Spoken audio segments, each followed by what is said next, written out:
We need to understand যে under-19 কিন্তু এটা জাস্ট বিগিনিং, ওদের এখন অনেক দূরে যেতে হবে। আশাবাদী এই গ্রুপটা নিয়ে। আন্ডার-19 কে নিয়ে যে প্রস্তুতি হচ্ছে, অবশ্যই প্রথম চিন্তাভাবনা তো নেক্সট ওয়ার্ল্ড কাপ নিয়ে, সেইভাবেই তারা প্রস্তুতি নিচ্ছেন। বাট আমাদের চিন্তাভাবনা শুধু নেক্সট ওয়ার্ল্ড কাপ নিয়েই নয়, আমার মনে হয় এরা সবাই আমাদের future player.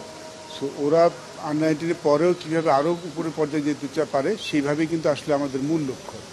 World cup important definitely, but আমাদের লক্ষ্য শুধু ওয়ার্ল্ড কাপ নিয়ে নয়। আপনারা যদি দেখেন ওরা বিভিন্ন কন্ডিশনে খেলছে। ওরা শ্রীলঙ্কায় খেলে এসেছে, তারপরে সাউথ আফ্রিকায় গিয়েছে, তারপরে জিম্বাবুয়ে গিয়েছে, এখন ইংল্যান্ড যাচ্ছে, তারপরে ঘরের মাটিতে আবার আফগানিস্তানের সাথে খেলবে। ভিন্ন ভিন্ন কন্ডিশনে খেলছে। তো আমরা আসলে চেষ্টা করছি তাদের সব ধরনের কন্ডিশনে অভ্যস্ত করার জন্য, প্র্যাকটিসটা দেওয়ার জন্য, সো দ্যাট তারা যখন পরবর্তী পর্যায়ে যাবে সেটা তাদের অনেক কাজে লাগবে। আমাদের নেক্সট ওয়ার্ল্ড কাপটা জিম্বাবুয়েতে, সেখানে কন্ডিশনটা একরকম, সেই জন্য তারা জিম্বাবুয়ে সফর করে এসছে। বাট আপনি দেখেন আমরা সাউথ আফ্রিকায় গিয়েছি, ভিন্ন কন্ডিশন, আমরা ইংল্যান্ডে গিয়েছি, টোটালি ভিন্ন কন্ডিশন, দেশি মাটিতে খেলবো।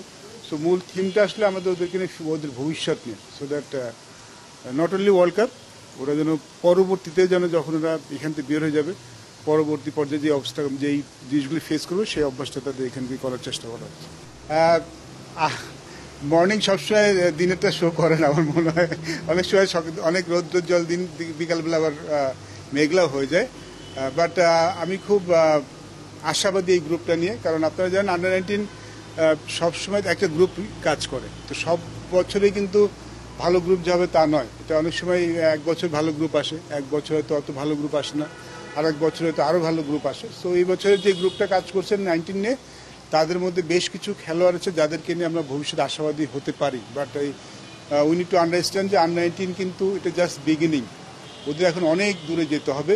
এখানে বেশ কিছু সম্ভাবনায় প্লেয়ার আছে, বাট আমরা যদি এখান থেকে বের হয়ে যাওয়ার পরে তাদেরকে সঠিকভাবে পরিচর্যা করতে পারি এবং তারাও যদি নিজেদেরকে আরও ভালোভাবে তৈরি করতে পারেন, এটা কিন্তু ভাইস ভার্সা, দুদিকেই কিন্তু কাজ করতে হয়। তো তারাও যদি নিজেদেরকে ওইভাবে তৈরি করতে পারেন, সামর্থ্য আছে, আমি বলবো যে এখানে ট্যালেন্ট আছে বড় পর্যায়ে যাওয়ার জন্য। বাট সময় বলে দেবে আসলে আমরা তাদেরকে কত ভালোভাবে তৈরি করতে পারছি, আর তারা নিজেদেরকে কীভাবে আরও ভালোভাবে প্রস্তুত করতে পারছেন। আপনার সময় কি আন্ডার-19 সেই সুযোগ ছিল কিনা, বা তখন কি বিশ্বকাপ হতো কিনা? আমি এশিয়া কাপ খেলেছিলাম, আন্ডার-19 এশিয়া কাপ, তখন বিশ্বকাপ হতো না। আমার মনে আছে আমরা বাংলাদেশের এশিয়া কাপ হয়েছিল, যেখানে অপোনেন্ট দলের সমুদ্র সৌরভ গাঙ্গুলি অনেক, ইন্ডিয়ান টিমটা অনেক ভালো ছিল, পাকিস্তান সময় চ্যাম্পিয়ন হয়েছিল। বাট তখন আসলে টোটালি ভিন্ন ব্যাপার ছিল, এখনকার মতো এত সুযোগ সুবিধা ছিল। ইনফ্যাক্ট আমরা যখন পরবর্তী পর্যায়ে খেলি তখনও তো এত ভালো সুযোগ সুবিধা ছিল না। আমার মনে হচ্ছে ব্লেসিং এখনকার যারা ক্রিকেট খেলেন তাদের জন্য, যে তারা অনেক খেলার সুযোগ পান, পর্যাপ্ত অনুশীলনের সুযোগ পান এবং বিভিন্ন কন্ডিশনে খেলার সুযোগ পান।